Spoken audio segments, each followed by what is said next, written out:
वाट तुझ्या होकाराची भाग 3. असाच महिना लोटला होता. राही आता आपल्या घरच्या प्रमाणे पूर्ण वाड्यात फिरत असे. प्रसन्न दिवसभर जॉबवर असत त्याची पत्नी देखील खूप छान होती. सर्वांशी मिळून मिसळून राहत असे. आज संडे असल्याने राही घरीच होती. सकाळचे 10 वाजले तरी तिची झोप काही उघडी नव्हती. रोज वेळेत उठणारी राही संडेला मात्र मनसोक्त झोप घेत असे. राही उठून सर्वात आधी फ्रेश झाली आणि आज खाली न जाता लॅपटॉप घेऊन बसली. पुढच्या महिन्यात एक एक्झिबिशन होतं. त्यामुळे तिला त्यात आपली कला सादर करायची होती. 2 दिवसापूर्वी तिने एक व्हिडिओ तयार केला होता. तो देखील एडिट करून पोस्ट करायचा होता आज. चहा आणि नाश्ता करत ती आपलं काम करत असताना निलेश आणि रीना एकमेकांना मारण्यासाठी पूर्ण वाड्यात धुमाकूळ घालत होते. त्यांची मस्ती बघून लगेच तिच्या गालावर हसू पसरलं. त्यांचं ते नेहमीचंच होतं. राहीच्या रूमचं दार उघडं असल्याने दोघेही आत शिरले एका मागोमाग. नुसतंच घरभर पळापळ सुरू होती त्यांची. काही वेळात थकून एकमेकांना त्रास देत दोघेही तिथेच बसले. राही मात्र त्यांच्याकडे दुर्लक्ष करत आपल्या कामात गुंतली होती. दीदी, काय सुरू आहे तुझं? निलेशने लगेच लॅपटॉपमध्ये डोकावत प्रश्न केला. काही नाही, व्हिडिओ एडिट करत आहे. आज पोस्ट करायचा आहे ना अकाउंटला. व्हिडिओ? तो कसला? आता मात्र रीनाने प्रश्न केला. त्यावर तिने ती चालवत असलेल्या इंस्टाग्राम अकाउंटबद्दल सांगितलं आणि दोघेही डोळे फाडत तिला बघत होते. रीनाने लगेच मोबाईल हाती घेत सर्च करतात तिला तिचे फॉलोअर बघून धक्काच बसला. 9 लाखांच्या जवळ तिचे फॉलोअर होते. तिचे व्हिडिओ बघून तर दोघेही दंग झाले. निलेशने आज नुसतीच व्हाईट टी-शर्ट घातले असल्याने लगेच त्याने बाजूचा मार्कर उचलत राही समोर धरत तिला ऑटोग्राफ प्लीज म्हणत उभा झाला. हा काय आगाऊपणा नीलू तुझा, म्हणत तिने एक फटका देताच त्याने छोटंसं तोंड केलं. अरे दीदी, एवढे फॉलोअर म्हटल्यावर तू एक दिवस सेलिब्रिटी होणार ना, मग तेव्हा तुझ्याकडे वेळ नसणार, म्हणून आत्ताच हे सर्व तुला हे लक्षात नको राहिलं ना. राईने देखील होकारार्थी मान हलवली आणि हसतच त्याच्या टी-शर्टवर आठवण म्हणून वेगळ्या पद्धतीने ऑटोग्राफ दिला. दीदी, तुझी हरकत नसेल तर मी एडिटिंगचं बघत जाऊ का? त्याने सहजच विचारलं. तुला येतं का हे? राईने आपली शंका बोलून दाखवली. रीनाने लगेच उत्तर दिलं.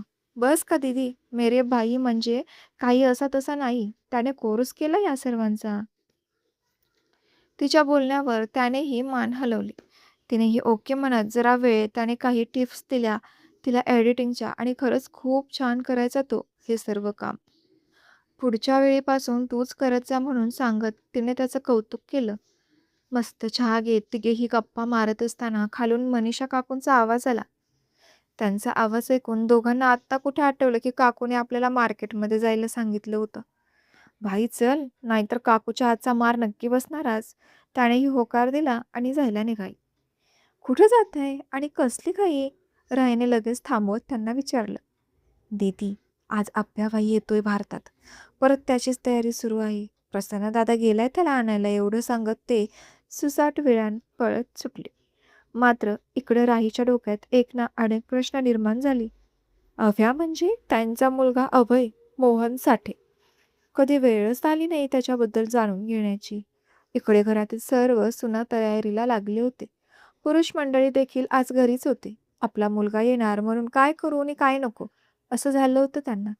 अभय देखील एक स्पेशालिस्ट डॉक्टर होता. गेल्या 3 वर्षात त्याने स्वतःचं एक असं हॉस्पिटल सुरू करत एक ना अनेक सोयी तिथे उपलब्ध केल्या होत्या. तेच काही मशीन त्याने बाहेर देशातून देखील मागवल्या होत्या. पण त्यांना हाताळणं एवढं सोपं नव्हतं. म्हणूनच ते शिकण्याकरिता तो गेले 2 महिने परदेशात होता. प्रसन्न आणि अभयमध्ये फक्त 2 वर्षांचं अंतर होतं.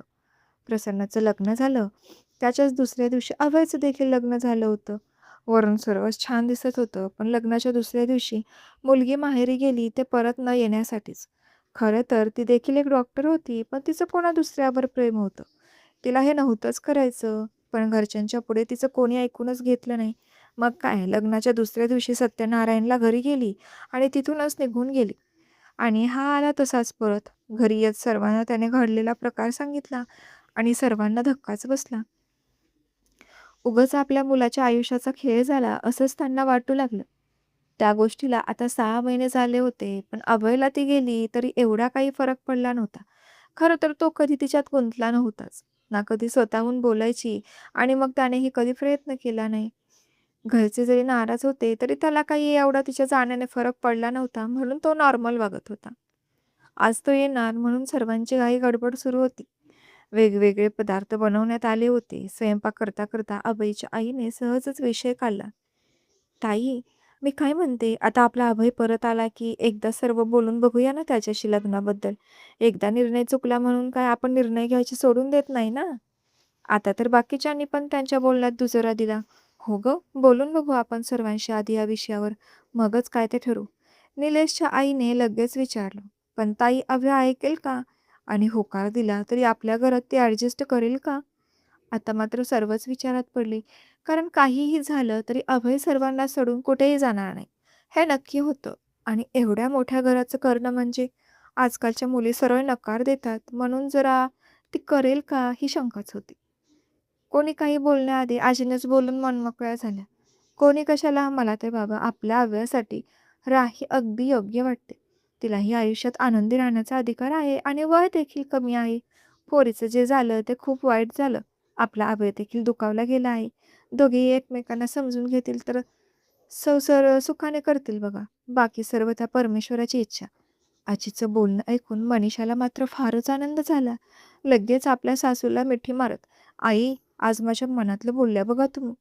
खूप छान आहे राही. मलाही तिला बघितल्यापासून आपल्या अभ्यासाठी ती सून म्हणून आपल्या घरात यावी असं वाटतं." सर्वांनाच हा निर्णय पटला होता आणि उद्या बोलू सर्व यावर अभय समोर म्हणून सर्व आपापल्या कामी लागले.